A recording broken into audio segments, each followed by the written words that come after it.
Gold trusted gold buyers మీరు తాకట్టు పెట్టిన బంగారాన్ని విడిపించి ఈ రోజు ఉన్న మార్కెట్ ధరకు కొనబడను.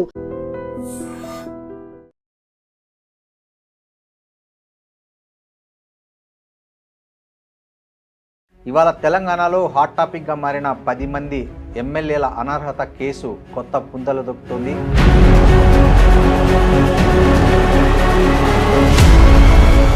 అసలు ఏం జరుగుతుంది, ఏం జరిగింది, దీంట్లో సాధ్యాసాధ్యాలు ఏంటి?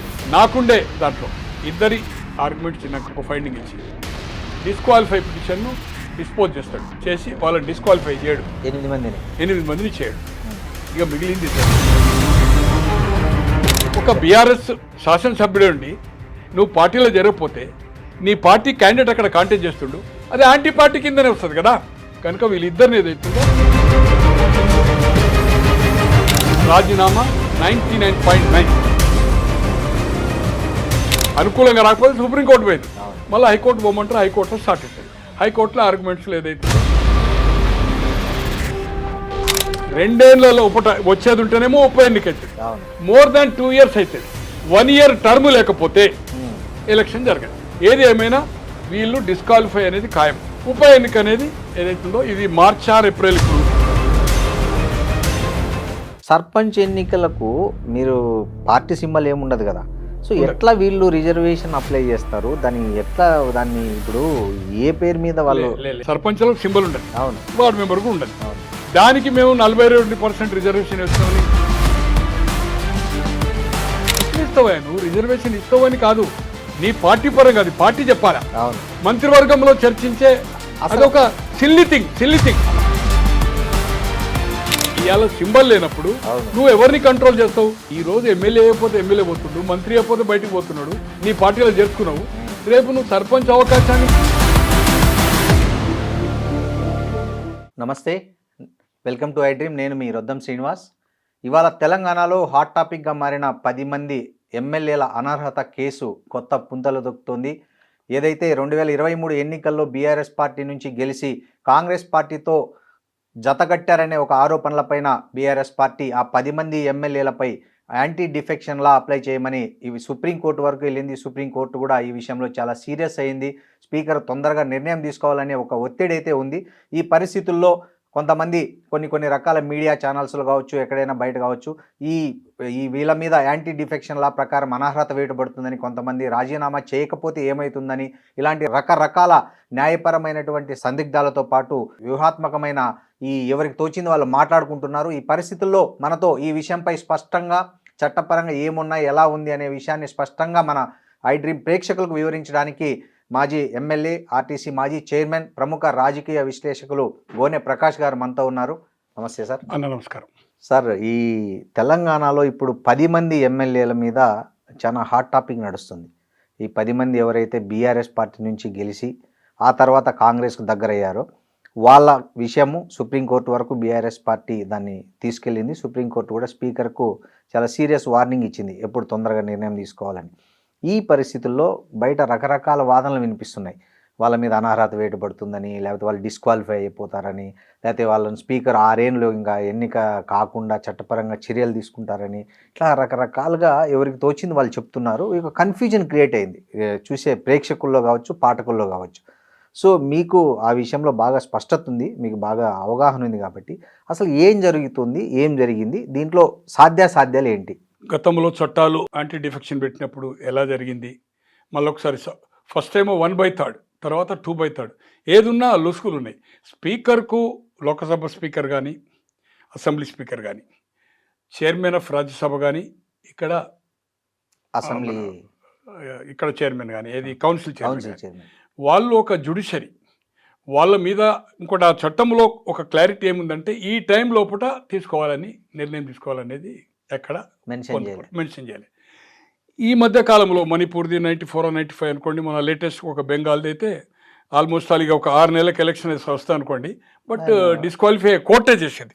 కోర్టు చేసింది స్పీకర్ను దాన్ని కాదని.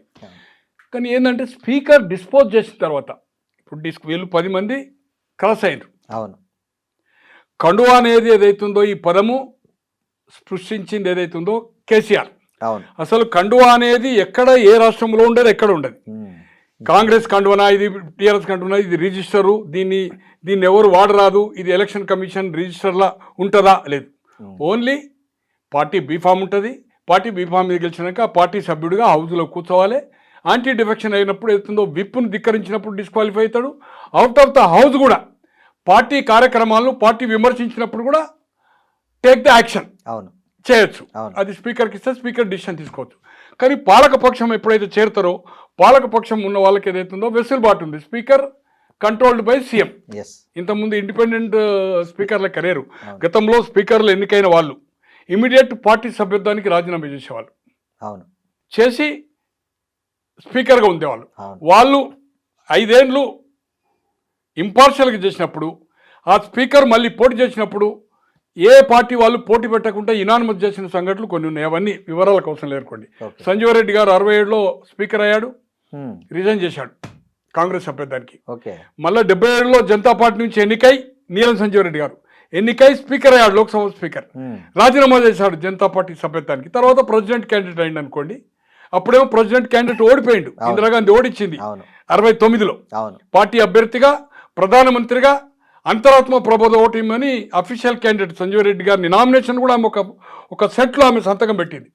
అటువంటిది బివి గిరి గారిని గెలిపించింది. బట్ మళ్ళీ సంజీవ్ రెడ్డి గారు ఏదైతుందో మళ్ళీ స్పీకర్ అయ్యాడు. 60 ఏళ్ళు అయ్యాడు, 70 ఏళ్ళు అయ్యాడు జనతా పార్టీ నుంచి. అయిన తర్వాత ఎప్పుడైతే స్పీకర్గా యునానిమస్ ఎన్నిక కాబట్టాడో రిజైన్ చేశాడు జనతా పార్టీ. తర్వాత ప్రెసిడెంటల్ క్యాండిడేట్ అయ్యిండు, యునానిమస్ క్యాండిడేట్ అయినప్పుడు జనతా 300 పైన ఉండేది. కాంగ్రెస్ నేను అనుకుంటా 160, 170 ఉండే కనుక అది నో అన్కాంటెస్ట్ జరిగింది. సో ఇక్కడ స్పీకర్ నిర్ణయాన్ని కోర్టు చేయలేదు. కానీ మణిపూర్ మొన్న లేటెస్ట్గా ఏదైతుందో మహారాష్ట్ర ఒక కేసు, దీని తర్వాత ఇప్పుడు ఇది నడుస్తూ ఉంటే ఒక డిస్క్వాలిఫై అయింది కూడా ఉంది. ఒక నిర్ణయాన్ని సమయం నిర్ణయించకపోతే మీరు 5 ఏళ్ళు ఎంతకాలం అనేది ఉంటుంది. ఆయన ఇచ్చినా కూడా దాన్ని ఏదైతుందో నోటీసులు ఇవ్వలేదు, చేయలేదు. మళ్ళీ వీళ్ళు కోర్టుకు పోయారు బీఆర్ఎస్ వాళ్ళు. పోవడం వల్ల అక్కడి నుంచి డైరెక్షన్ వచ్చినాక ప్రాసెస్ స్టార్ట్ చేసిన తర్వాత మొన్న మళ్ళీ ఇంకా సమయం కావాలని ఎప్పుడైతే అడిగినరో కంటెంట్ ఆఫ్ కోర్ట్ ఇంకా కొందరు సభ్యులు రాలేదు. అంటే 10 మందిలో ఒక 4 చేశాడు, 4 చేయలేదు. 3 నెలలకెళ్ళి మీరు ఇంత అది చేసినా కూడా ఇంకొక 2 అయితే అసలు దే ఆర్ నాట్ అటెండింగ్. వాళ్ళు వస్తామా రామా అని చెప్తలేరు. కడియం శ్రీహరి గారు కానీ నాగేందర్ కానీ అన్నాక అప్పుడు సేమ్ గవాయి గారు అనుకుంటే ఇప్పుడు రిటైర్ అయిపోయారు. సేమ్ అతనే మళ్ళీ ఏం చేశాడంటే, అంటే స్పీకర్ను అంటే న్యూ ఇయర్ నువ్వు నిర్ణయం తీసుకుంటావా, మేము తీసుకోవాలి, లేకపోతే న్యూ ఇయర్ ఎక్కడ ఉంటావు, జైలు ఉంటావు అని. అంటే కోర్టు కూడా ఏదైతుందో దే కెన్ పనిష్మెంట్, దాన్ని అప్పీల్ చేసుకునే ఛాన్స్ ఉంటుంది కావచ్చు ఫుల్ బెంచ్కు. బట్ ఏదైతుందో దే కెన్ కోర్టుకు ఆ హక్కులు ఉన్నాయి. ఇలా ప్రెసిడెంట్ గవర్నర్నే శాసించింది. అది ఆల్మోస్ట్ ఆల్ అవుతుంది. 3 monthsలో రొటీన్ నేను ఉంచుకోవడానికి వీల్లేదు. ఫార్వర్డ్ చేయి, మళ్ళీ పంపినంటే ఆటోమేటిక్గా బిల్ పాస్ అవుతుందని చెప్తున్నారు. సో ఇంతకాలం అది లేదు. దాన్ని ప్రశ్నిస్తున్నారు కనుక అల్టిమేట్ సుప్రీంకోర్టు వాదనకే ఏదైతుందో మొగ్గు చూపింది. అది ఇప్పుడున్న ఎన్డీఏ ప్రభుత్వం ఒప్పుకోవడానికి తయారుగా ఉంది. గవర్నర్కును దాన్ని 3 నెలల లోపల ఏదైనా ఇష్యూ అయినప్పుడు దే షుడ్ బి డిస్పోజ్ చేయాలి. కొన్ని అధికారాలు లిమిటెడ్ ఉన్నాయి గవర్నర్ ప్రెసిడెంట్, బట్ పరిపాలన అనేది లేదు. బట్ రొటీన్ ఆఫ్ ఉంటుంది. ఇప్పుడున్న సిచ్యువేషన్లు ఏదైతుందో 8 మంది అయిపోయారు. వీళ్ళేమంటున్నారు, పార్టీ మారిందని. మేము మారలేదు, వీళ్ళేదో కండువా అంటున్నారు. కండువాది ఎలక్షన్ కమిషన్లో ఉండదు. ఈ సింబలు రిజిస్టర్డ్ దాంట్లో ఏదైతుందో కాంగ్రెస్ గుర్తా ఈ గుర్తా అది ఉండదు. బట్ దే పార్టీ మారిండ్రు వాళ్ళు. మేము అభివృద్ధి కోసం పోయినా చెప్పారు. ఒకతనేమో గాంధీ గారు ఎట్లా ఎలక్ట్ అయ్యాడో మనం చూసినాం. అవును, పబ్లిక్ కాబట్టి అది అపోజిషన్కి ఇచ్చేది కనుక మేము అపోజిషన్కి ఇచ్చేదే ఆనవాయితీగా అని చెప్పొచ్చు. బట్ పోచారం శ్రీనివాసరెడ్డి గారిని క్యాబినెట్ ర్యాంక్ ఒక అగ్రికల్చర్ ఏదో వేశారు. ఎట్లా వేస్తారండి? ఈ రాష్ట్రంలో ఇప్పటి వరకు ఏదైతుందో డిప్యూటీ స్పీకర్సే ఇస్తలేరు. 70 తర్వాత ఒకసారి ప్రభాకర్ రెడ్డి గారికి ఇచ్చారు జనతా, ఇప్పుడు కాంగ్రెస్ గవర్నమెంట్ చెన్నారెడ్డి అప్పుడు. తర్వాత కాలంలో ఏది ఇవ్వడం లేదు అపోజిషన్కు. కార్పొరేషన్లు ఇచ్చే క్వశ్చన్లే లేదు. అయితే కాంగ్రెస్ సభ్యుడు కావాలి, అయితే నాన్ పొలిటీషియన్ కావాలి, అది ఇంటలెక్చువల్స్ కావాలి. But they are not giving. Pocharam కూడా వెరీ క్లారిటీ ఉంది. కానీ నేను అనుకుంటున్నా మీరు అడిగిన ప్రకారము చర్చలు జరిగిన స్పీకర్ 8 మందిది క్లారిటీ తీసుకున్నాడు. స్పీకర్ వీళ్ళు ఏదైతుందో వాళ్ళు మేమేదైతుందో పార్టీ కాదని చెప్తున్నారు. చైర్మన్ కొన్ని ఎవిడెన్స్ ఇచ్చారు. వీళ్ళు ఏదైతుందో బీఆర్ఎస్ లెజిస్లేటివ్ పార్టీ అని ఉంటుంది. ఆ పార్టీ సభ్యత్వానికి ఏదైతుందో monthly they are taking off వీళ్ళ దాంట్లోకి వెళ్ళి 5,000 తీసుకుంటుండ్రు. అంటే దట్ మీన్స్ సభ్యుడు.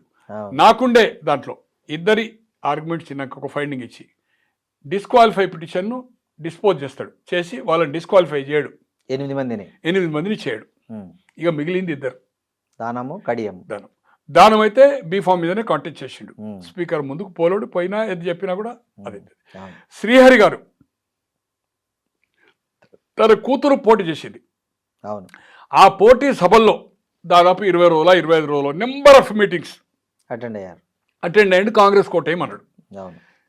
ఒక బీఆర్ఎస్ శాసనసభ్యుడే ఉండి నువ్వు పార్టీలో జరగకపోతే నీ పార్టీ క్యాండిడేట్ అక్కడ కాంటెస్ట్ చేస్తుండు, అది యాంటీ పార్టీ కిందనే వస్తుంది కదా, ఖచ్చితంగా. చేరిందా చేరలేదా? అవును. But you are going to నువ్వు ఒక బీఆర్ఎస్ అభ్యర్థికి వ్యతిరేకంగా ఓటు వేయమన్నావు, నీ బిడ్డనా కాదా కాంగ్రెస్కి వేయమన్నావు, ఆటోమేటిక్ ఎవిడెన్స్. కనుక వీళ్ళిద్దరిని ఏదైతుందో ఇప్పుడు టోటల్ 4 వీక్స్ అని 1 వీక్లో డిసిషన్ తీసుకోమన్నాడు. 4th వీక్ ఏదైతుందో అక్కడ ఢిల్లీలో సుప్రీంకోర్టు ఇచ్చిండు. ఈ లోపల వాళ్ళది నిన్నటికి అయిపోయింది అనుకుంటా, 23rd ఈ రోజుకి అయిపోయింది. నిన్న 22nd 20 అయిపోయింది. వాళ్ళు అది కాలే, ఆయన సమయం అడిగిండి. ఈయనైతే ఏది మన నాగేందర్ గారు అసలు స్పీకర్ని సంప్రదించాలి ఇప్పటి వరకు. ఇక కాంగ్రెస్ నాయకులు కలిసి అది సపరేట్ థింగ్. బట్ ఇద్దరు ఏదైతుందో రాజీనామా 99.9 ఈ సుప్రీంకోర్టుకి సబ్మిట్ చేసే లోపల ఇద్దరు రాజీనామా చేస్తారు స్పీకర్కు. శ్రీహరి గారు, నాగేందర్ గారు ఇద్దరు రాజీనామా చేస్తారు. 8 డిస్పోజ్ చేస్తాడు. ఇదే రిపోర్ట్ ఏదైతుందో సుప్రీంకోర్టు పోతుంది. సుప్రీంకోర్టు ఏం చేస్తుంది, మళ్ళీ ఏదైతుందో వీళ్ళు ఏమంటారు, లేదు ఇది క్లియర్గా ఎవిడెన్స్ ఉన్నది, స్పీకర్ ఏకపక్షంగా ఇచ్చిండు అన్నప్పుడు అప్పుడేమైతుందంటే స్పీకర్ డిస్పోజ్ చేసిండు. నవ్వు ఈ కోర్టు పరిధికి వస్తుంది. నవ్వు హైకోర్టులో మళ్ళీ ఏదైతుందో సుప్రీంకోర్టు ఉంటుంది, హైకోర్టు. నేను అనుకుంటున్నా మళ్ళీ హైకోర్టులో ఉంటుంది. హైకోర్టుది వీళ్ళకు అనుకూలంగా రాకపోతే సుప్రీంకోర్టు పోయినారు, మళ్ళీ హైకోర్టు పోమంటారు, హైకోర్టులో స్టార్ట్ అవుతుంది. హైకోర్టులో ఆర్గ్యుమెంట్స్లో ఏదైతుందో ఖచ్చితంగా ఈ 3 ఏళ్ళు ఆగుతారా 2 ఏళ్ళ ఎప్పటి వరకు లాగుతారు అనేది చెప్పలేము. కోర్టుది ఐ కాంట్, అది నేను జ్యుడిషియరీ ఇది చెప్పలేను, నాకు కరెక్ట్ కూడా దాని మీద అవగాహన లేదు. ఎప్పుడు తీర్పు వచ్చినా నేను అనుకుంటున్న వీళ్ళు బెంచ్ మీద ఇమీడియట్గా నెంబరింగ్ చేయించుకుంటూ ఉంటారు, దాన్ని వెనకబడతారు. 1 ఇయర్ అంటే ఇంకా 2 ఏళ్లకు వాళ్ళు 8 మంది జడ్జిమెంట్ ఎప్పుడు వచ్చినా డిస్క్వాలిఫై అనేది ఖాయం. 1 హైకోర్టు డిస్క్వాలిఫై వస్తుంది, హైకోర్టులో వచ్చినాక కూడా వాళ్ళకి సుప్రీంకోర్టు అప్పీల్ చేసే ఛాన్స్ ఉంటుంది. అది ఒక 2 ఏళ్ల లోపల హైకోర్టు హైకోర్టులో తీర్పు వ్యతిరేకంగా వస్తుంది, 8 మందికి డిస్క్వాలిఫై చేయమని వస్తుంది, సుప్రీంకోర్టులో వస్తుంది. 2 ఏళ్ల లోపల వచ్చేది ఉంటేనేమో ఉప ఎన్నిక అవుతుంది. మోర్ దాన్ 2 ఇయర్స్ అవుతుంది. 1 ఇయర్ టర్మ్ లేకపోతే ఎలక్షన్ జరగదు. ఇప్పుడు బెంగాల్ ఏదైతే ఎలక్షన్ అయితే జరగదో 1 ఇయర్ ఉంటేనే బై ఎలక్షన్. 1 సంవత్సరం కంటే తక్కువ ఉన్నప్పుడు మాత్రము కాదు. ఇంకా ఏమున్నా ఏదైనా కూడా అప్ టు ఒక 1 ఇయర్ అయితే మినిమం లాగుతుంది హైకోర్టు సుప్రీంకోర్టు. మినిమం ఎంత స్పీడప్ చేసుకున్నా, ఎంత నెంబరింగ్ చేసుకున్నా, until unless court fast track చేయాలి అని ఇది ఏదైనా సుప్రీంకోర్టులో వీళ్ళేసి అసలు టర్మ్ అయిపోయాక వాట్ ఈస్ ద యూజ్ అని అనుకుంటారు అనుకోండి, సుప్రీంకోర్టు ఒక ఇచ్చి దీన్ని ఏదైతుందో ఆల్రెడీ స్పీకర్ డిస్పోజ్ చేసింది కనుక ఇది మనం ఫాస్ట్ ట్రాక్ చేసి ప్రతినిధులకు ఏదైతుందో ఒక నమ్మకాన్ని, ప్రజల విశ్వాసాన్ని కోవాలంటే మనం కోర్టులో ఏదైతుందో దీన్ని త్వరగా నిర్ణయం తీసుకోవాలని ఒక ఫాస్ట్ ట్రాక్. ఇప్పుడు ఏదైతే పాలిటిషియన్ ఈ కేసు ఏదైతుందో ఫాస్ట్ ట్రాక్ చేయమని ఇచ్చింది కదా సుప్రీంకోర్టు, అట్లా ఏదైనా ఇచ్చేది ఉంటే జడ్జిమెంట్ అవుతుంది. ఏది ఏమైనా వీళ్ళు డిస్క్వాలిఫై అనేది ఖాయం, హైకోర్టులో కానీ వీళ్ళిద్దరు ఏదైతుందో ఉప ఎన్నిక అనేది ఖైరతాబాద్ అండ్ ఏదైతుందో ఇది మార్చ్ ఆర్ ఏప్రిల్. ఇప్పుడు తమిళనాడు అండ్ బెంగాల్ ఉంది నేను అనుకుంటాను. ఈ 2 ఎలక్షన్తో పాటుగా ఇప్పుడు డిస్క్వాలిఫై వీళ్ళు అంటే డిస్క్వాలిఫై కాదు, వీళ్ళు రాజీనామా చేస్తారు కనుక డిసెంబర్ అంటే జనవరి, ఫిబ్రవరి, మార్చ్, ఏప్రిల్, మే లోపల ఎలక్షన్ జరగాలి.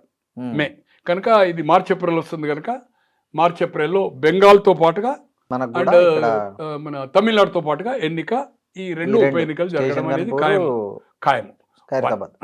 నెంబర్ 2 ఎలక్ట్రానిక్ మెయిన్ శాటిలైట్ ఛానళ్ళు, అలాగే సోషల్ మీడియా, సీనియర్ యాంకర్సు, విశ్లేషకులు, న్యాయ నిపుణులు, నేను వాళ్ళతో మాట్లాడిన పేర్లొద్దు, టీవీల పేర్లొద్దు. అసలు ఈయన నాగేందర్ను రాజీనామా చేయకపోయేది ఉంటే ఆయన్ను స్పీకర్ 6 ఏళ్ళు డిస్క్వాలిఫై చేస్తుంటాడు. స్పీకర్కు ఏదైతుందో డిస్క్వాలిఫై చేసే మాత్రమే అతనికి ఏదైతుందో అథారిటీ ఉంది. బట్ 6 years ఈ కాంట్. ఎలక్షన్ కమిషన్కు కొన్ని పరిస్థితుల్లో ఎలక్షన్లో పోటీ చేసి రిటర్న్స్ ఇవ్వకున్నా సరి అయిన టైంలో నెంబర్ ఆఫ్ టైం నోటీస్ ఇస్తారు. అలాగే పోటీ చేసిన ఎవరైనా ఇండిపెండెంట్స్ కానీ వాళ్ళ ఎలక్షన్ రిటర్న్స్ ఇవ్వకపోతే టైం ఇస్తారు. ఆ టైం గడువులో కూడా 2-3 సార్లు ఇస్తారు. ఆ టైం అయిపోయినా కూడా 2-3 సార్లు ఇస్తారు. అప్పుడు వాళ్ళు 6 years చేసిన సంఘటన కోకోలలు ఉన్నాయి దేశంలో. కరెక్ట్. అలాగే కోర్టు పరంగా ఈ రాష్ట్రంలో చెప్తున్నాను ఒకటి. చెన్నారెడ్డి గారు 67లో తాండూరు నుంచి ఎమ్మెల్యేగా ఎన్నికాడు. ఓకే. బ్రహ్మానంద రెడ్డి క్యాబినెట్లో మంత్రి లేకుండా కేంద్రానికి పోయాడు. కేంద్రంలో స్టీల్స్ మినిస్టర్ ఇందిరాగాంధీ గారి క్యాబినెట్లో 68 మార్చ్ అనుకుంటా, నేను 68 మార్చో 67 వల్ల వేకెన్సీ వస్తాను రాజ్యసభ ఆడుతాను. ఓకే. ఈ ఎమ్మెల్యేగా నేను అప్పటికి ఇంకా నేను రాజ్యసభ కాకముందు అనుకుంటా ఎమ్మెల్యే. ఫాస్ట్గా కోర్టు హియరింగ్ స్టార్ట్ అయింది. వావిలాల గోపాలకృష్ణ అని ఇండిపెండెంట్ చేసిండు. అతను ఎలక్షన్ పిటిషన్ వేసిండు. దాంట్లో మాల్ ప్రాక్టీసెస్ ఆ ఎలక్షన్ ఎక్స్పెండిచర్ను ఎంతైతే చూపాలో. ఇప్పుడు 40 లక్షలు ఎమ్మెల్యేకు ఉన్నటువంటి 40 లక్షల బదులు ఒక 35 లక్షలు చూపినావు. ఇంకొక 6 లక్షలు 7 లక్షలు ఆ ఎలక్షన్ ఏజెంట్ పట్టుకోను ఆయన ఒక జెండాలో, ఒక పోస్టర్లో, ఒక పంపులో ఆయన పేరు మీద తీసుకున్నాడు. అవి సబ్మిట్ చేయలేదని నేను గిట్ట వాకప్ చేసి ఆ మిగతా బిల్లులు నేను సబ్మిట్ చేసినప్పుడు ఎక్సీడ్ అవుతుంది. 35 నేను ప్లస్ ఒక 6 వేసిన అనుకోండి ఎలక్షన్ పిటిషన్ అవుతుంది. 41 అవుతుంది కనుక డిస్క్వాలిఫై అవుతారు. అప్పుడు ఏమవుతుందంటే ఎక్సెస్ అని. ఇంకోటి కేంద్ర మంత్రులుగా ఉండి, రాష్ట్ర మంత్రులుగా ఉండి, ఈవెన్ ఇందిరాగాంధీ గారిది కూడా నేను అనుకుంటున్నా 6 years అలహాబాద్. యశ్పాల్ కపూర్ ఆయన ఒక ఓఎస్డి ఉండే అతనికి. ఆయన పాలిటిషియన్ కాదు, ఒక ఆర్కే ధవన్ లెక్క. గవర్నమెంట్ సాలరీ తీసుకుంటున్నాను. ఆమె మీటింగ్స్ ఏదో ఆయన చేశాడు. దాని గురించి నేను అనుకుంటున్నా ఆమెది కూడా సబ్జెక్ట్ టు కరెక్షన్. 6 years అయినట్టుంది. తర్వాత ఎమర్జెన్సీ పెట్టింది. చెన్నారెడ్డి గారు 6 ఏళ్ళు అయిన తర్వాత హైకోర్టులో ఆయన జడ్జిమెంట్ ఏదైతుందో వస్తేనే కేంద్ర మంత్రికి రాజీనామా ఇచ్చిండు, రాజ్యసభ ఇచ్చాడు. 6 ఏళ్ళు అంటే 74 వరకు ఆయనకు ఏ అర్హత రాలేదు. 74 తర్వాతనే ఆయన గవర్నర్ అయ్యాడు. ఇక్కడ 71లో 14-10 లోక్సభ గెలిపించి తర్వాత మెర్జై 72లో ఏదైతుందో క్యాబినెట్లో తన వర్గమైన కేవీ కేశవులు గారిని 73లో కేవీ కేశవులు తర్వాత వెంకటరామరెడ్డి గారిని మంత్రివర్గంలో చేర్పించి తను గవర్నర్ అయ్యింది. 74లో తన కోటా ఎమ్మెల్యేలు తీసుకున్నాడు. 72లో పార్లమెంట్ మెర్జ్ చేశాడు. అక్కడ ఏదైతుందో వెంకటస్వామి గారు టీపీఎస్ కోట కిందనే జి వెంకటస్వామి గారు 10 మంది ఎంపీల్లో ఆయన ఒక్కడే మంత్రి అయ్యింది కేంద్రంలో 73లో. ఇక్కడ ఈయన క్యాబినెట్లో ఎవరి క్యాబినెట్లో వెంగళరావు గారి క్యాబినెట్లో కేవీ కేశవులు ఫ్రమ్ సిర్పూర్, వెంకటరామరెడ్డి భవనం కాదు ఎస్ వెంకటరామరెడ్డి, ఉమా వెంకటరామరెడ్డి గారు మెడిచల్కి వెళ్ళి ఎలక్ట్ అయ్యారు. వారి భర్త ఎమ్మెల్సీగా అతను ఏదైతుందో ఇద్దరిని చెన్నారెడ్డి కోట కింద టీపీఎస్ కోట కింద వెంగళరావు గారు క్యాబినెట్లో మంత్రులు అయ్యారు. అట్లా తర్వాత ఎమ్మెల్సీలు కూడా అయ్యారు. నెంబర్ ఆఫ్ ఎమ్మెల్సీలు ఇవన్నీ అయినాయి అనుకోండి, అది వేరే సంగతి. ఏది ఏమైనా 6 years అనేది మీ ఐ డ్రీమ్ ద్వారా క్లారిటీ చెప్తున్నా. చాలామంది ఈవెన్ సాటిలైట్ ఛానళ్ళు కూడా యాంకర్స్ కూడా పోయిన విజిటర్స్ వీళ్ళని చూసి వాళ్ళు చెప్తున్నారు 6 ఏళ్ళు ఏదైతుందో రాజీనామా ఇవ్వకపోతే 6 ఏళ్ళు చేస్తాడు స్పీకర్ ఉంటాడు. Speaker can't. కరెక్ట్. రాజీనామా ఇవ్వకుంటే కూడా డిస్క్వాలిఫై చేయొచ్చు ఇద్దరిని. బట్ ఓన్లీ డిస్క్వాలిఫై ఎన్నేళ్ళు అనేది ఆయన చేతిలో లేదు. అది కోర్టులు ఇచ్చిన సంఘటన చెప్పిన ఎలక్షన్ కమిషన్ కూడా ఇస్తుంది. బట్ స్పీకర్ పరిధిలో 6 ఏళ్ళు. హౌస్లో ఏదన్నా గొడవలు జరిగినప్పుడు కానీ విప్పుని ధిక్కరించినా డిస్క్వాలిఫై చేయమంటే డిస్క్వాలిఫై చేస్తాడు. కానీ 6 ఏళ్ళు అనేది ఉండదు. సస్పెండ్ ఏదన్నా అన్వాంటెడ్ థింగ్స్ మాట్లాడడం కానీ అన్వాంటెడ్ సంఘటనలు జరిగినప్పుడు హౌస్కి ఏదైతుందో ఎక్స్క్యూజ్ సారీ చెప్పమన్నప్పుడు క్షమాపణ అడిగినప్పుడు నేను చెప్పను అన్నప్పుడు 6 నెలలు 1 year కూడా చేయొచ్చు. అంటే 5 ఏళ్ళ పీరియడ్ ఎంత ఉంటుందో ఆ పీరియడ్ అంతా కూడా చేయొచ్చు speaker. But more than that అతను పోటీ చేయకుండా అనర్హత చేయలేడు. అధికారం స్పీకర్కు లేదు. అక్కడ లోక్సభ కానీ రాజ్యసభ కానీ కౌన్సిల్ కానీ అసెంబ్లీ కానీ. ఇది తప్పు. దయచేసి మీ ఐ డ్రీమ్ ద్వారా ఛానల్లో వచ్చే యాంకర్స్, సీనియర్ యాంకర్లు కానీ విశ్లేషకులు కానీ ఇది ఒకసారి రెఫర్ చేసుకోవాలి. ఐ మే బి రాంగ్, నేను తప్పు కాదని అంటున్నా. మీరు కూడా చట్టాల్లో చూడండి. Speaker can't. కానీ స్పీకర్ డిస్పోజ్ చేసినాక అది కోర్టు పరిధిలో పోతుంది.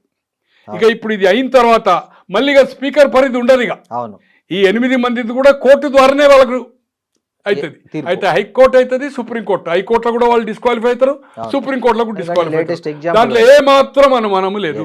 అవును. ఎందుకంటే స్పీకర్ కు టైం బాండ్ పెట్టలే హైకోర్టు. అవును. మా పరిధి కాదు అని చెప్పింది హైకోర్టు. అవును. కానీ సుప్రీంకోర్టు పరిధి పెట్టింది. Correct. ఇప్పుడు స్పీకర్ డిస్పోజ్ చేస్తాడు కనుక ఈ 15 రోజుల్లో సుప్రీంకోర్టుకి ఇస్తాడు కనుక స్పీకర్ పరిధి అయిపోయింది.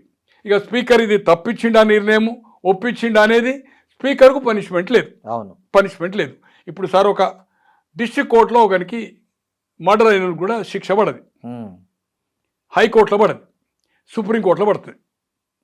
పడ్డప్పుడు మరి ఇక్కడ తప్పు నిర్ణయం చేసినప్పుడు ఈ హైకోర్టు జడ్జి కోసం మన డిస్ట్రిక్ట్ జడ్జికు పనిష్మెంట్ ఉండాలి కదా, లేదు. అట్లే రిటర్నింగ్ ఆఫీసర్ ఈ సిస్టమ్ లేనప్పుడు, బ్యాలెట్ సిస్టమ్ అప్పుడు ఈ గెలిచిన కట్టాలను ఈ ఇన్వాల్యూడ్ ఏదైతుందో తన దగ్గర ఉంటాయి కదా, ఆ క్యాండిడేట్ కింది మీద చేసి 50 ఓట్లతో గెలిచిన అంటే పేరు చెప్పదలుచుకోవాలి ఒక 2 ఇన్సిడెంట్స్. తో ఈయన గెలిచే అవకాశాన్ని ఈ కట్టలు దాంట్లో వేసేసిండి, అయిపోయి అన్ని 25 బండలు చేస్తాడు కదా ఇన్వాల్యూడ్ ఇటేసాడు, మేనేజ్ చెప్పించేసిండు, ఇట్లా మాటలు పెట్టేసిండు, ఇట్లా పెట్టేసిండు, కలెక్టర్ మేనేజ్ చేసిండు. ఒక ఆయన పేరు చెప్పదలుచుకోవాలి, వాళ్ళు ఇద్దరు చనిపోయారు, ఓడిపోయినా గెలిచిన ఆయన. బట్ క్లారిటీ కట్ చచ్చిపోయినారు కాబట్టి అయితే దాంట్లో ఎలక్షన్ పిటిషన్ వేసినప్పుడు రీకౌంటింగ్ అయినప్పుడు గెలిచిన సంఘటనలు ఉన్నాయి, number of in the country. అవును, కంట్రీలో ఉన్నాయి. కానీ రిటర్నింగ్ ఆఫీసర్ పనిష్మెంట్ లేదు కదా. అవును, అట్లనే ఇప్పుడు ఒక రిటర్నింగ్ ఆఫీసర్ ద్వారానే తప్పు ఈజ్ ద రెస్పాన్సిబిలిటీ కదా, పనిష్మెంట్ ఉండాలి కదా, లేదు చట్టంలో. కానీ ఇవన్నీ ఏదైతుందో డిఫెక్షన్ బిల్ రాబోయే రోజుల్లో టైం బాండ్, అక్కడ లోక్సభ స్పీకర్ కానీ, చైర్మన్ ఆఫ్ రాజ్యసభ కానీ, ఇక్కడ స్పీకర్ కానీ, చైర్మన్ ఆఫ్ కౌన్సిల్ కానీ 3 నెలల 4 నెలల లోపల డిస్క్వాలిఫై ఏదైనా పిటిషన్ వచ్చినప్పుడు దాన్ని డిస్పోజ్ చేయాలి. అవును, చేసిన తర్వాత ఎవరి దగ్గర పోతుంది, అల్టిమేట్ కోర్టు పోతుంది. అవును, దీంట్లో ఇది సవరణ చేయవలసిన అవసరం ఉంది.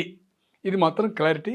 ఏ పరిస్థితిలో 8 మందికి డిస్క్వాలిఫై చేయడు, స్పీకర్ చేయడు సార్. మీరు చెప్పేదాన్ని బట్టి న్యాయస్థానంలో వీళ్ళు డిస్క్వాలిఫై అయ్యారు అనుకోండి, వీళ్ళు ఎన్ని సంవత్సరాలు ఎన్నికల్లో పోటీ చేయకుండా ఉంటారు లేదా?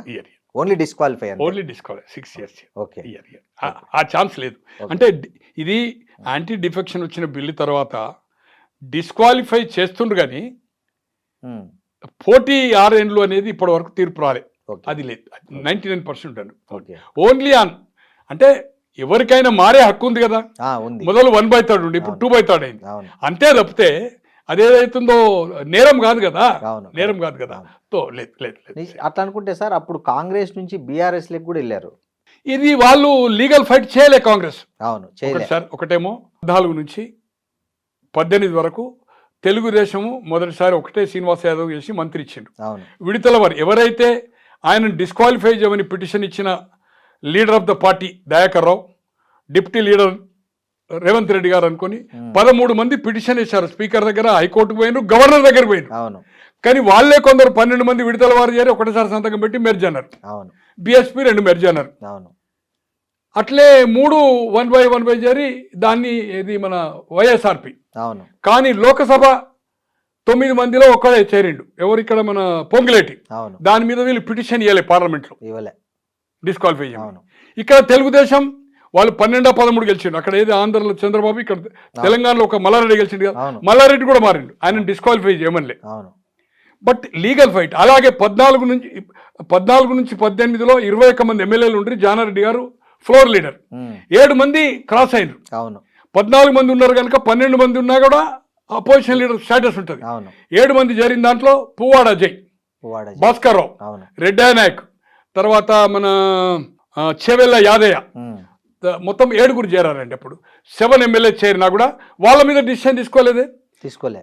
అది ఈ రోజు కూడా ఎప్పుడు కాంగ్రెస్ వాళ్ళు అడుగుతలేరు, మీరు ఎవరో తీసుకుని ఇది అప్పుడేమో మేము రాజ్యాంగం ప్రకారము 2/3 మెర్జ్ చేసుకున్నాము టీడీపీ వాళ్ళను, తర్వాత మన బిఎస్పీ అన్నారు. కానీ బట్ అది ఎప్పుడు జరిగింది, 18 నుంచి 23లో, అది కూడా విడతల వారే చేరిండ్రు. కరెక్ట్, ఒకసారి చేరలే. కానీ 2.5-3 months వీళ్ళు మొదలు చేరిన వాళ్ళ దాంట్లో సుధీర్ రెడ్డి ఉన్ను, తర్వాత మన సబితా గాంధీ స్టాచ్యూ దగ్గర మీకు ఇదివరకు ఫోటో చూపెట్టాను, వాళ్ళు ధర్నా కూడా చేసారు.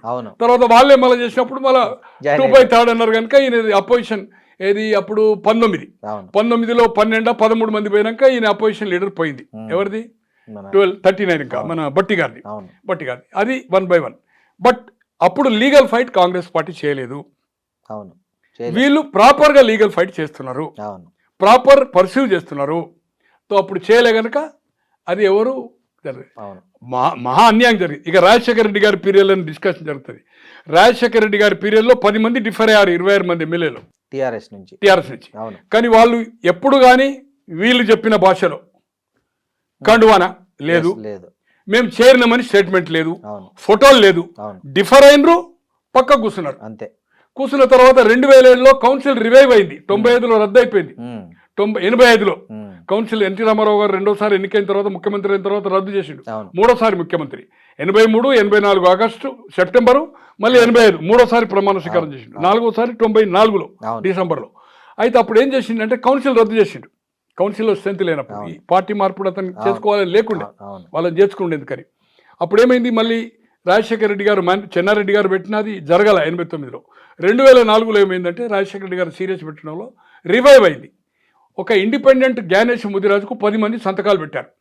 31 మంది ఎమ్మెల్యేస్, 31 ఎమ్మెల్సీ స్థానాలు ఒకటేసారి ఎన్నికైనప్పుడు కొత్తగా రివైవ్ అయింది. అవును అవును 31 అంటే 10 మంది మినిమం సంతకం పెట్టాలి, 10 ఓట్లే, 294. 30 మంది రావాలంటే 9 ఓట్లయితే గెలవడు, 10 ఓట్లు రావాలి. అవును అయినప్పుడు ఏదైతుందో జ్ఞానేశ్వర ముదిరాజుకు సంతకం పెట్టినందుకు మా ఇండిపెండెంట్ క్యాండిడేట్కు పార్టీ విప్పును ధిక్కరించి ఆయనకు సంతకం పెట్టారు, ఓటేశారని అప్పుడు స్పీకర్కు పిటిషన్ ఇచ్చారు. కానీ వాళ్ళు కాంగ్రెస్ పార్టీలో చేరలేదు, కాంగ్రెస్ మీటింగ్ అటెండ్ కాలే, ముఖ్యమంత్రి గారితో కలిసి ఫోటోలు దిగి మేము అభివృద్ధి కోసం అని చెప్పలేదు. ఏ రోజు ఒక్క సంఘటన ఇంతవరకు లేదు. ఇప్పుడు వాళ్ళ పార్టీలనే రాజ్యసభ సురేష్ రెడ్డి గారు ఉన్నారు, ఆయన హియరింగ్ స్టార్ట్ చేశాడు. చివరకు కొంతమంది రాజీనామా చేశారు, 2-3 డిస్క్వాలిఫై చేశాడు. హియరింగ్ ఎప్పుడు స్టార్ట్ చేసిండు, విత్ ఇన్ 2 months. బట్ వీళ్ళు స్టార్టే చేయలేదు కదా, కోర్టు నుంచి పిటిషన్ వచ్చిన కూడా 2014 నుంచి 18 వరకు 7 ఎమ్మెల్యేలది పిటిషన్ ఇచ్చిన స్టార్ట్ చేయలేదు కదా. అట్లే 2018 నుంచి 23 అప్పుడు కూడా చేరేదానికి వాళ్ళు హియరింగ్ స్టార్ట్ చేయలేదు కదా. తో దానికి దీనికి భేదము. రాజశేఖర రెడ్డి గారు అఫీషియల్గా చేర్చుకున్నట్టు కానీ, వాళ్ళు గాంధీ భవన్ మెట్లెక్కుడు కానీ, సిఎల్పి మీటింగ్ కానీ అటెండ్ కాలేదు. ముఖ్యమంత్రి గారితో కూడా మేము చేరినాము అభివృద్ధి కోసం అని కూడా ఒక్క ఫోటో లేదు. వీళ్ళ ఫ్లెక్సీలు ఉన్నాయి, ఫోటోలు ఉన్నాయి, అభివృద్ధి కోసము నియోజకవర్గం కోసం పోయినామని ఓపెన్ ఇంటర్వ్యూస్ ఉన్నాయి. అవును, బట్ రాజశేఖర రెడ్డి గారి పీరియడ్ లేవు. ఇది కఠోర నిజాలు. ఏది ఏమైనా ultimate it is going to the, ఇది స్పీకర్ ఈ 8 మందిని డిస్క్వాలిఫై చేయడు, డిస్పోజ్ చేస్తాడు. డిస్క్వాలిఫై కాదు, డిస్పోజ్ అంతే. ఆయన ప్రకారం ఏదైతుందో వాళ్ళు చేయలేదంటున్నారు, మేము ఫీజు కడుతున్నాం అంటున్నారు. మా కార్యక్రమాల వల్ల మేము మీటింగ్స్ అటెండ్ అవుతున్నాం. నేను వాళ్ళ స్టేట్మెంట్ సాటిస్ఫై అయినా అంటే అయిపోయింది. స్పీకర్ కండువా అనేది ఇప్పుడు హైలైట్ అవుతుంది కనుక కండువా ఏదైతుందో వాళ్ళది అది నేషనల్ ఫ్లాగ్ అని అదో చెప్పారు, అదే నేను కన్విన్స్ అయిన అంటాడు. అది దానికి ఆయనకు పనిష్మెంట్ లేదు. బట్ దెన్ వీళ్ళు మళ్ళీ కోర్టు స్టార్ట్ అవుతుంది, సుప్రీంకోర్టు టేకప్ చేస్తుంది దాన్ని, హైకోర్టు మళ్ళీ ఆర్గ్యుమెంట్స్, వాళ్ళ అడ్వకేట్లు ఉంటారు, వీళ్ళ అడ్వకేట్లు ఉంటారు, దాన్ని తీసుకొని అవుతుందో జడ్జిమెంట్ అవుతుంది. ఏది ఏమైనా ఫాస్ట్గా ఇట్ అయ్యేది ఉంటే it is going to the 8 మంది కోర్టులో డిస్క్వాలిఫై అవుతారు. హైకోర్టులో అవుతారు, హైకోర్టు నుంచి సుప్రీంకోర్టు పైన కూడా అవుతుంది. బట్ బిలో 2 years 4 years లోపలనే డిస్క్వాలిఫై అయితేనే ఎలక్షన్. మోర్ దాన్ 4 years 1 yearకు ఒక రోజు ముందు డిసిషన్ అయినా కూడా ఎలక్షన్ అనేది జరగదు. 1 year టర్మ్ కంపల్సరీ ఉండాలి. ఎలక్షన్ పెట్టే నాటికి 1 year టర్మ్ కంపల్సరీ ఉండాలి, లేకపోతే బై ఎలక్షన్ జరగదు. ఇది జరగబోయేది ఇదే సార్. ఇప్పుడు ఈ మనకు మీరు చెప్పేదాన్ని బట్టి ఖైరతాబాద్ కానీ స్టేషన్ గన్పూర్ కానీ ఎన్నిక అనివార్యం, మీరు చెప్పిన మార్చిలో కానీ ఏప్రిల్లో ఏదో ఒకసారి. సో అట్లాంటి పరిస్థితి వస్తే ఎవరికి అడ్వాంటేజ్ ఉండబోతుంది, ఏ పార్టీకి అడ్వాంటేజ్ ఉండబోతుంది? ఇప్పుడు వీళ్ళు ఎట్లో రాజీనామా చేస్తారు కాబట్టి కాంగ్రెస్ తరఫున దానం కడియమే నిలబడతారు అనుకుంటున్నా ఎవరైనా. జనరల్గా బీఆర్ఎస్ ఎవరిని పోటీలోకి దించే అవకాశం ఉంది ఈ ప్లేస్లో? అక్కడనైతే కడియం శ్రీహరి చేస్తాడు కాంటెస్ట్, కాంగ్రెస్ నుంచి ఆయనకే టికెట్ ఇస్తారు కాంగ్రెస్, ఎందుకంటే ఆయన 94లో ఎలక్ట్ అయ్యాడు, 99లో అయ్యాడు, 2004లో ఓడిపోయాడు, బై ఎలక్షన్లో 2008లో గెలిచాడు, మళ్ళీ 2009లో ఓడిపోయాడు, 2014లో నేను అనుకుంటా 13లో చేరి ఆయన లోక్సభ అయ్యాడు, తర్వాత కౌన్సిల్ అయ్యాడు, మొన్న మళ్ళీ ఎన్నికయ్యాడు. తో దాదాపు 4-5 సార్లు ఎన్నికయ్యాడు, ఒకసారి ఎమ్మెల్సీ, ఒకసారి లోక్సభ. తో అతను క్యాండిడేట్ అతన్ని 2009లో రాజయ్యతో ఓడిపోయాడు. అప్పుడున్న situation is different, Telangana situation is different.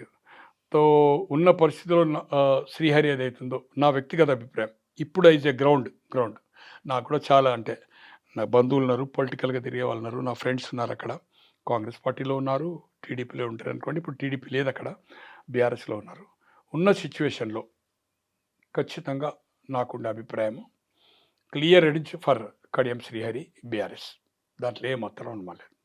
ఇక్కడ నాగేందర్ గారికే టికెట్ దొరికే అవకాశం. ఎందుకంటే ఆయన మొదలు ఆసిఫ్ నగర్ ఉండే 94లో, అది చాలా 89లో ఓడిపోయాడు ఎంఐఎం తోటి. 94లో ఎంఐఎంతో గెలిచాడు. ఆసిఫ్ నగర్ అందరు ఈ ఏరియా అంతా ఉండే, కాన్స్టిట్యున్సీ పెద్దగా ఉండే.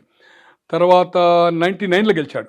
2004లో రాజశేఖర రెడ్డి గారితో అటాచ్మెంట్ అయిపోయిన తర్వాత ఎవరైతే సలావుద్దీన్ గారు, అసదుద్దీన్ తో నాగేందర్కు టికెట్ ఇవ్వద్దని చెప్పాడు.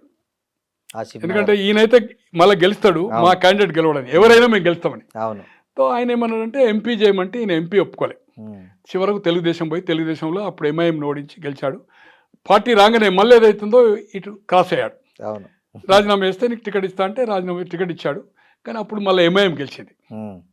బట్ 2009లో డిలిమిటేషన్ అయ్యి ఖైరతాబాద్ అయింది, గెలిచాడు. 2014లో బీజేపీ అండ్ టీడీపీ అలయన్స్ తోటి ఏదైతుందో రామచంద్ర గెలిచారు. మళ్ళీ 2018లో గెలిచాడు.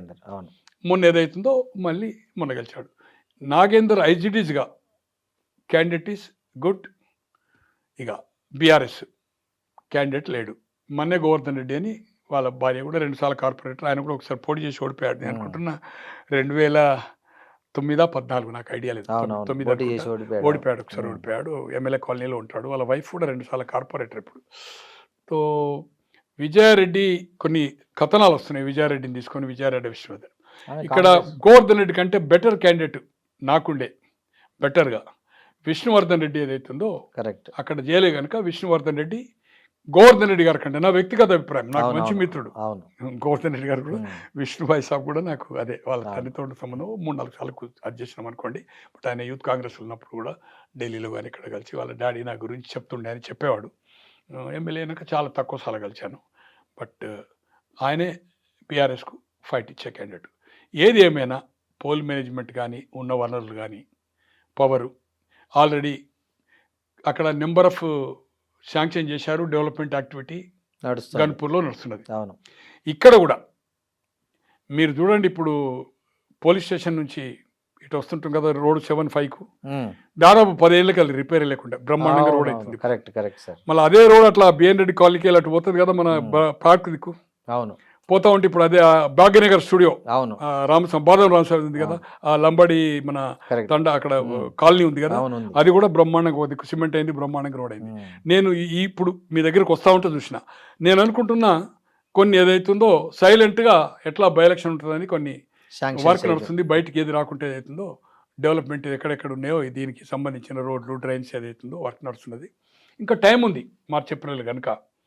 ఇక్కడ నాగేందరే ఈ 2 సీట్లు ఏదైతుందో మిరాకిల్ అయితే చెప్పలేము, కానీ నాకు ఇప్పుడున్న వ్యక్తిగత అభిప్రాయం మాత్రం స్ట్రాంగ్ 2కి 2 ఏదైతుందో క్యాండిడేట్ పరంగా అక్కడ క్యాండిడేట్ మెరిటే, లోకల్గా కాన్స్టిట్యున్సీలా కరప్టివ్ ఎలిగేషన్స్ లేవు. బయట ఏం చేసిండా మంత్రిగా ఏం తెలియదు, ఎవరిది కడియం శ్రీహరిది.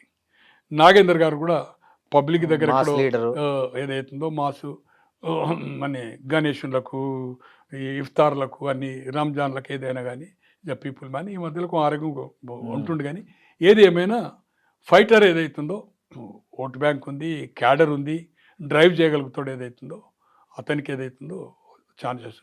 విష్ణువర్ధన్ రెడ్డి అంటే మళ్ళీ గ్యాప్ అయింది కదా, 2004 వాళ్ళ నాన్న బై ఎలక్షన్ 8లో గెలిచాడు, 9లో అక్కడికి వెళ్ళిపోయాడు, మళ్ళీ ఇక్కడికి రాలే. బట్ ఏది ఏమైనా జనార్దన్ రెడ్డి వాళ్ళ సిస్టర్ ఈ పార్టీలోనే ఉంటుంది, ఆయనకు చేస్తుందని నేను అనుకున్న. వాళ్ళిద్దరికి పొసగదు ఇప్పుడు. తో వాళ్ళు ఆమెను తీసుకొని ఆమె ఇద్దరిలో ఎవరికో ఇస్తామని కొన్ని ప్రచారం మీడియాలో చూస్తున్నాయి, ఏది బీఆర్ఎస్. బట్ వాళ్ళిద్దరికి పొసగది. ఈమెను తీసుకొని ఇచ్చినా ఆయన ఒప్పుకోనే ఛాన్స్ లేదు. ఆయనకిచ్చి నువ్వు పార్టీలో వచ్చి సపోర్ట్ చేయమంటే కూడా ఈమె ఒప్పుకునే అవకాశం లేదు. ఈమె కాంగ్రెస్ పార్టీలో ఉంటుంది, ఇంకా 3 ఏళ్ళు ఉంది. మంచో చెడుకో రేపు మేయర్ జిహెచ్ఎంసీ ఎలక్షన్లు ఏదైతుందో ఎంఐఎం కాంగ్రెస్ కలిస్తే క్లారిటీ ఫామ్ చేస్తుంది. ఎంఐఎంకు మినిమం ఒక 45 మినిమం, ఇప్పుడు 150 ఇంకెక్కువ అయితే కొన్ని కలిసినాయి. తర్వాత వాళ్ళు 7 ఎమ్మెల్యేలు ఉన్నారు, ఒక లోక్సభ ఉంది, 2 ఎమ్మెల్సీలు ఉన్నారు. 10 ఓట్లు అవి ఉన్నాయి కదా అన్న. అవును, కాంగ్రెస్కి లేవు. లేవు. కాంగ్రెస్కు 2 రాజ్యసభ ఉన్నాయి అనుకోండి, రేణుకా చౌదరి అనిలు. ఇప్పుడు గెలిచిన ఓ 2 ఎమ్మెల్యేలు అనుకోండి, ఎమ్మెల్సీలు ఏమైనా ఉండొచ్చు. ఎమ్మెల్యేలు అయితే లేవు కదా, లేవు. ఎమ్మెల్యేలకు బీఆర్ఎస్ ఉన్నాయి. ఏది ఏమైనా ఏదైతుందో ఇద్దరు కలిసి ఫామ్ చేస్తారు ఖచ్చితంగా. ఎంఐఎం కాంగ్రెస్. బీజేపీకి ఒక 25-30 రావచ్చు వాళ్ళకి, ఎందుకంటే 3 ఎంపీలు ఉన్నారు. అవును, ఇది కిషన్ రెడ్డి గారు, విశ్వేశ్వర రెడ్డి గారు, తర్వాత మన రాజేంద్ర, అక్కడ రాజాసింగ్ ఎమ్మెల్యే ఉన్నాడు. బట్ వాళ్ళొక ఉన్నా కూడా వాళ్ళ అవుతుందో ఎమ్మెల్సీలు గ్రాడ్యుయేట్ కాన్స్టిట్యున్సీ ఇక్కడ కౌంట్ అవుతుందా మెదక్ బార్డర్ చెప్పలేము. ఎమ్మెల్యేస్ ఏదైతుంది వాళ్ళకి లేదు కనుక ఏదైతుందో టీచర్స్ దీని కింద రాదు. వాళ్ళకి ఏదైతుందో వాళ్ళకి 7 వాళ్ళకు అన్ని కలిపి ఒక 40-45 అవుతాయి. అవును, బీఆర్ఎస్కి ఒక 30-30 25-30 రావచ్చు. 20 కార్పొరేటర్లు అనుకుంటూ 8-10 మంది ఎమ్మెల్యేస్ ఉన్నారు, అంటే 30 అంతే ఎమ్మెల్సీ ఉన్నారు. ఆయన పేరు నవీన్ రావు, ఇంకో రాజు ఆయన ఉండగా పిల్లగాడు కదా, రాజు అనే షార్ట్ ఉంటాడు, శంబీపూర్ రాజు ఉన్నారు. వాళ్ళు ఎమ్మెల్సీలు ఉన్నారు కనుక వాళ్ళకి వచ్చి ఏది ఏమైనా ఎంఐఎం కాంగ్రెస్ కలిసి ఫామ్ చేస్తుంది. ఎవరికి సింగిల్గా అబ్సల్యూట్ 50%+1 వచ్చే క్వశ్చన్ లేదు. అటు ఎంఐఎంకి రాదు, ఇటు కాంగ్రెస్కు రాదు, బీఆర్ఎస్ క్వశ్చనే లేదు, బీజేపీ క్వశ్చన్ లేదు. ఆ 2 కలివే కనుక ఈ 2 కలిస్తే ఆటోమేటిక్గా దే ఆర్ ఫార్మ్డ్. ఇంకోటి సార్, ఈ స్థానిక సంస్థల ఎన్నికల్లో పెద్ద కన్ఫ్యూజన్ ఉంది సార్. ఇప్పుడు సుప్రీంకోర్టు అది చెల్లదని 50% దాటే చెల్లదని ఉంది. కానీ రేవంత్ రెడ్డి గారు మొన్న ఒక జీవో విడుదల చేశారు, 46 జీవో. సర్పంచ్ ఎన్నికలకు మీరు పార్టీ సింబల్ ఏముండదు కదా, సో ఎట్లా వీళ్ళు రిజర్వేషన్ అప్లై చేస్తారు? దాన్ని ఇప్పుడు ఏ పేరు మీద వాళ్ళు జీవో ఇష్యూ చేయలేదు. జీవో ఏదైతుందో రేపు షెడ్యూల్ ఇష్యూ అయినా ఎలక్షన్ అయినా రిజర్వేషన్ ఇప్పుడు లాటరీ ఏదైతే తీశారో నిన్న, దాని ప్రకారం రొటేషన్ ఏదైతుందో 50% లోబడే తీస్తున్నారు. 21-23% బీసీ. అవును, కానీ క్యాబినెట్లో సింబల్ లేని ఎలక్షన్, సర్పంచ్లకు సింబల్ ఉండదు, అవును, వార్డు మెంబర్కు ఉండదు. దానికి మేము 42% రిజర్వేషన్ వేస్తామని క్యాబినెట్లో చర్చించి, క్యాబినెట్ అయిన తర్వాత పొంగులేటి గారు మేము 42% రిజర్వేషన్ ఇస్తాము. ఎట్లా ఇస్తావా నువ్వు? రిజర్వేషన్ ఇస్తావని కాదు, నీ పార్టీ పరంగా అది పార్టీ చెప్పాలా. అవును, మంత్రివర్గంలో చర్చించే అదొక సిల్లీ థింగ్. అసలు పార్టీ సింబల్ లేనప్పుడు దాని మీద డిస్కషన్ ఏంది? అదే కదా సార్, అసలు మంత్రివర్గంలో చర్చించడం అనేది తప్పు కదా. జెడ్పీటీసీలు, మండలి టీసీలు మేము నిర్ణయం దీంట్లో మాత్రం దీని పరంగా ఇస్తాం, దాని పరంగా ఇస్తామని అది చేసినప్పుడు ప్రెస్ లో బ్రీఫ్ ఇచ్చినామంటే అది మరి ఇంతమంది మేధావులు ఉన్నారు, ఇంతమంది చదువుకున్నారు, అధికారులు ఉన్నారు, 42% మేము ఏదైతుందో నిర్ణయించినాం క్యాబినెట్ లో అంటే ఇవాళ సింబల్ లేనప్పుడు నువ్వు ఎవరిని కంట్రోల్ చేస్తావు? నువ్వు జనరల్ సీట్ ఒక బీసీకి ఇస్తావు, అక్కడ నువ్వు ఒక అభ్యర్థిని, ఎమ్మెల్యే ఒక అభ్యర్థి చెప్తాడు, అక్కడ పొటెన్షియల్ క్యాండిడేట్ ఉంటాడు. ఎమ్మెల్యే ఏదైతుందో ఈయన ఏది ఉంటే నాకు రేపు ప్రమాదం అనుకుంటాడు, మేజర్ గ్రామ పంచాయతీ ఒప్పుకోడు, కంటెస్ట్ చేస్తాడు. నువ్వు పార్టీ నుంచి అతను ఎక్స్పెల్ చేయలేవు కదా, సింబల్ లేదు కదా. పార్టీ బైలాస్ ప్రకారం పోతాడు, సింబలే లేదు, నువ్వెవరు నన్ను శాసించడానికి? హూ ఆర్ యూ అంటాడు.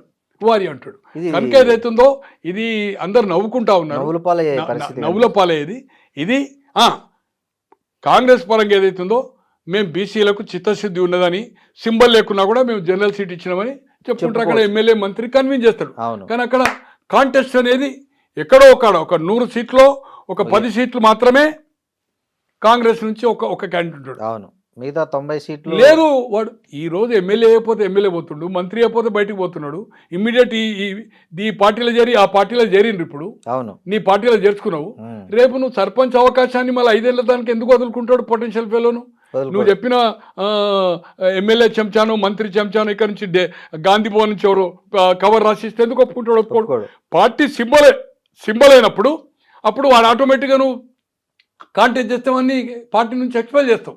కానీ ఇప్పుడు ఎక్స్పెల్ ఛాన్సే లేదు, ఛాన్సే లేదు కనుక ఇది నవ్వులాట తప్పేం లేదు. ఇది ఏతుందో జరిగే పని కాదు. రేపు జరగబోయే పార్టీ సింబల్ ప్రకారం జరిగే ఎన్నికల్లో ఇప్పుడు ఇక సర్పంచ్లు నేను ఒకటి చెప్తున్నాను మీకు, 70 వరకు 65 కంటే ముందు సమితి ఎలక్షన్స్ ఎప్పుడైందో తెలియదు మనకు.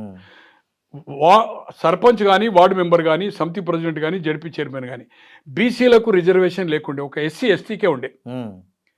రామారావు గారు వచ్చినాక చట్టం తెచ్చిండు 87లో, 300 సమితిళ్ళు, 1096 మండలాలు చేసి, అంటే 294 నియోజకవర్గాలు ఉంటే 300 సమితి, అంటే ఒక అసెంబ్లీ నియోజకవర్గం ఒక సమితి ప్రెసిడెంట్, అవును. వార్డు మెంబర్ సర్పంచ్ ఎన్నుకోవాలి, సర్పంచ్ వచ్చి సమితి ప్రెసిడెంట్ ఎన్నుకోవాలి, సమితి ప్రెసిడెంట్లు వచ్చి జిల్లా పరిషత్ చైర్మన్ ఎన్నుకోవాలి. కానీ వాడు సర్పంచ్ కాకున్నా కూడా సమితి ప్రెసిడెంట్ అయ్యే అవకాశం ఉంది. కోఆప్షన్ అంటారు, కోఆప్షన్. అవును అవును. ఒక 6 ఏదైతే ఉందో ఈ సర్పంచులు 6, ఒక ప్రతి సమితికి 6 కోఆప్షన్లు ఉండేప్పుడు ఎవ్రీ 300తో 6 కోఆప్షన్. ఎవరైనా కోఆప్షన్ వేస్తే ఈ సర్పంచులు దాంట్లో ఒక 100 గ్రామ పంచాయతీలు ఒక సమితిలో ఈ 100 మంది 6 కొట్టేస్తారు. ఈ 6లో గెలిచిన వాడు సమితి ప్రెసిడెంట్కు పోటీ చేయొచ్చు. అలాగే రెండో ఒక కోఆప్షన్ ఉండే జిల్లా పరిషత్లో, సమితి ప్రెసిడెంట్ కానివాడు కూడా మామూలు ఒక ఓటర్ కూడా ఏదైతుందో ఎలిజిబుల్ ఆఫ్ 21 ఇయర్స్ కూడా అప్ 25 ఇయర్స్ కావచ్చు లోకల్ బాడీ ఏదైతుందో వచ్చినోడు కోఆప్షన్ గెలిచేది ఉంటే సమితి ప్రెసిడెంట్లు ఎన్నుకునేవాళ్ళు. ఇప్పుడు కరీంనగర్ ఉంది, 14 మంది కోఆప్షన్ ఎన్నుకునేవాళ్ళు ఎవరో ఒక్కరిని. అవును. ఎవరు మెజార్టీ ఒక ఓటు ఎక్కువ వస్తే వాళ్ళు గెలిచి వాళ్ళు జడిపే అవకాశం ఉండే. అవును. అలాగే ఏదైతుందో సమితి కూడా అట్లే అవకాశం ఉండే. అంజయ్య గారు అప్పుడు ఏం చేసిండు, ఈ సిస్టమ్ తీసేసిండు. సర్పంచులు డైరెక్ట్ ఎలక్షన్, వార్డు మెంబర్ కాదు. సమితి ప్రెసిడెంట్ సర్పంచుల ఎన్నిక కాదు, డైరెక్ట్ ఎలక్షన్, ఎమ్మెల్యే లెక్క, సింబల్ లేకుండా. 81లో ఆయన 80 అక్టోబర్లో అయినాక 81లో ఎన్నికలు పెట్టిండు. గెలిచిన వాళ్ళందరూ మనం లేనడైపోయి పవర్ ఉన్నది. అప్పుడు అందరూ ఇండిపెండెంట్ గెలిచిన వాడు కూడా కాంగ్రెస్ ఎమ్మెల్యేకు వ్యతిరేకంగా, ఎమ్మెల్యే చెప్పిన వ్యతిరేకంగా, అసలు కాంగ్రెస్ జీవితంలో సభ్యుడే కాదు, గెలిస్తేనే వచ్చి నేను మీ పార్టీ అన్నాడు, అందరూ మా వాళ్ళు గెలిచినని లెక్క చెప్పాను. ఇప్పుడు సర్పంచ్లు అదే పద్ధతి అవుతుంది. సేమ్ ఎవరు గెలిచినా ఫండ్ సిస్టమ్ అంటారు ఏదైతుందో. రేపు ఎంపీటీసీ జెడ్పీటీసీ ఎలక్షన్స్ ఉంటాయి కనుక దానికోసం ఏం చేస్తారు, ఈ సర్పంచ్ గెలిచిన వాళ్ళు లెక్క చూపడానికి కోసం గాంధీ భవన్లో కానీ కాంగ్రెస్ పార్టీ ఏం చేస్తుంది అంటే ప్రతి వాళ్ళు రమ్మని, ఈ మావాడే కాంగ్రెస్ వాడు గెలిచిండు, గోనె ప్రకాశ్లో కాంగ్రెస్ సభ్యత్వం ప్రైమరీ సభ్యత్వం ఉండదు జీవితంలో, కాంగ్రెస్ పార్టీ కాదు. కాంగ్రెస్ అప్పుడప్పుడు మా కాంగ్రెస్ పార్టీ కింద లెక్క అంటారు కదా, లెక్కలేసి ఇన్ని గెలిచినాం అంటారు. బీఆర్ఎస్ వాళ్ళు కొందరు వాళ్ళు ఉంటారు, వాళ్ళు ఫైనాన్స్ సాయం చేస్తారా, వాళ్ళకు ఉండే ఎమ్మెల్యేలా కొందరు క్యాండిడేట్ పెడతారా, కమిట్మెంట్ ఉంటుంది. అక్కడ కాంగ్రెస్ పొటెన్షియల్ ఎమ్మెల్యేకి వ్యతిరేకంగా కొట్లాడతాడు, అక్కడ పోతే నాకు విలువ ఉండదు అనుకున్నప్పుడు వాడు బీఆర్ఎస్లో ఉంటాడు. కొందరు బీజేపీ కమిటీ ఉంటారు, కొందరు సిపిఐ ఉంటారు, కొందరు సిపిఎం ఉంటారు. ఈ విధంగా బట్ అల్టిమేట్గా సర్పంచ్ ఎలక్షన్స్లో ఇట్ ఈజ్ మోర్ దాన్ 12,000 గ్రామ పంచాయతీ పైన ఉంటుంది. మోర్ దాన్ నేను అనుకుంటున్నా 7,000 అబోవ్ గ్రామ పంచాయతీ షుడ్ ద కాంగ్రెస్. 7,000 పైన మినిమం 7,000 అన్ని పార్టీలు కలిపి 5,000 రావు సర్పంచులు. అది ఏ లెక్కేస్తారా మీరు లెక్క చూడండి. రేపు అయిన తర్వాత మోర్ దాన్ 50% అయితే 70 అంటున్నా, 50కి అయితే అసలు డోకా లేదు. ఖచ్చితంగా అధికార పార్టీ ఎన్నిక అవుతారు. ఎన్నిక కాని వాళ్ళు కూడా మేము వచ్చి కాంగ్రెస్ అంటారు.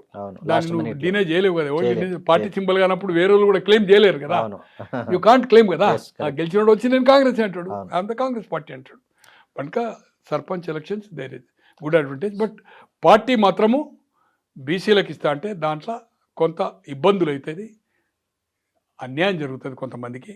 సార్ ఈ బీసీ రిజర్వేషన్ కాంగ్రెస్ చూస్తుంటే అడ్వాంటేజ్ కంటే డిసడ్వాంటేజ్ ఎక్కువ కనిపిస్తుంది కదా పొలిటికల్గా. నేను అనేది సర్పంచ్లో డిసడ్వాంటేజ్ అవుతుంది, సర్పంచ్లు అవుతుంది. రేపు మండల్ టీసీ జడ్పీటీసీలో కూడా డిసడ్వాంటేజ్ అవుతుంది. ఎందుకంటే నువ్వు ఒక జనరల్ సీట్లో బీసీ ఇవ్వాలి కదా, నువ్వు 23 నుంచి 42 అంటే ఇంకొక 19% పెంచాలి కదా. 21 అయితేనేమో 21 పెంచాలి, 23 అయితేనేమో 19 పెంచాలి.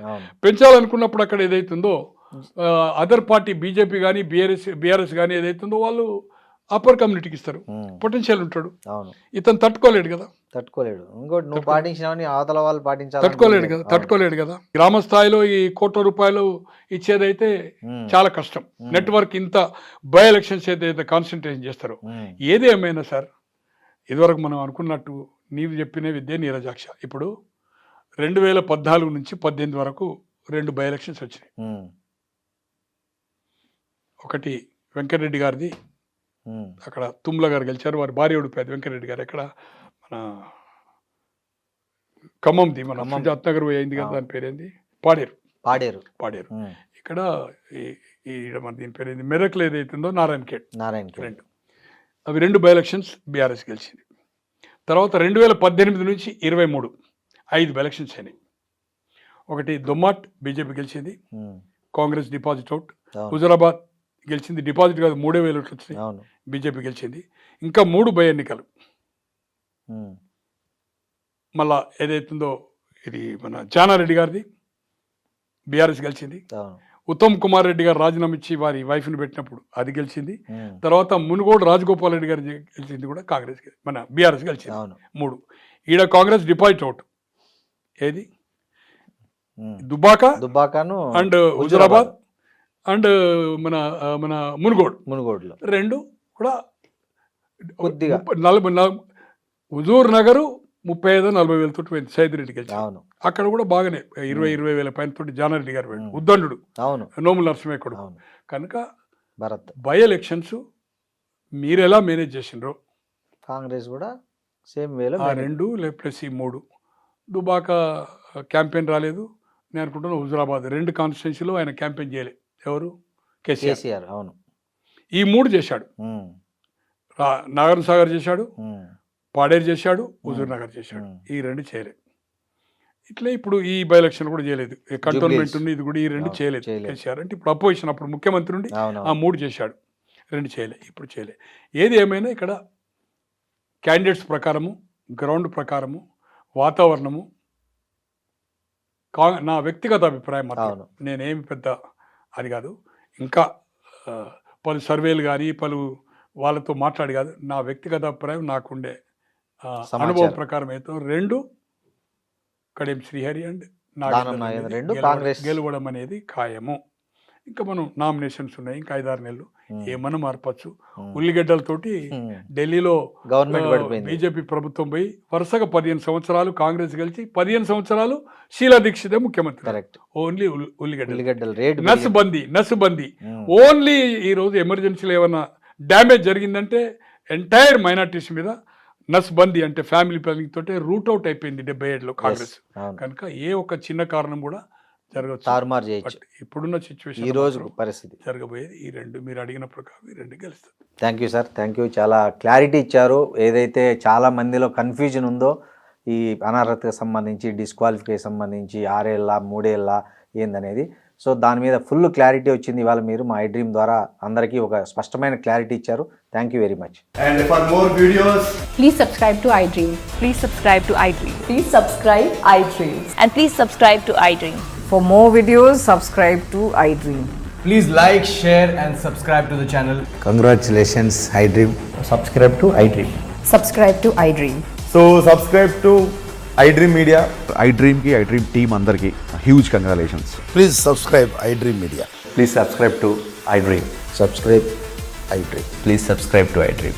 iDream అంటే నా కళల ఛానల్ను సబ్స్క్రైబ్ చేసుకున్న నోరు తిరుగుతలేదు, మీరైతే గంట గుర్తు కొట్టండి. For more such videos, please subscribe to iDream.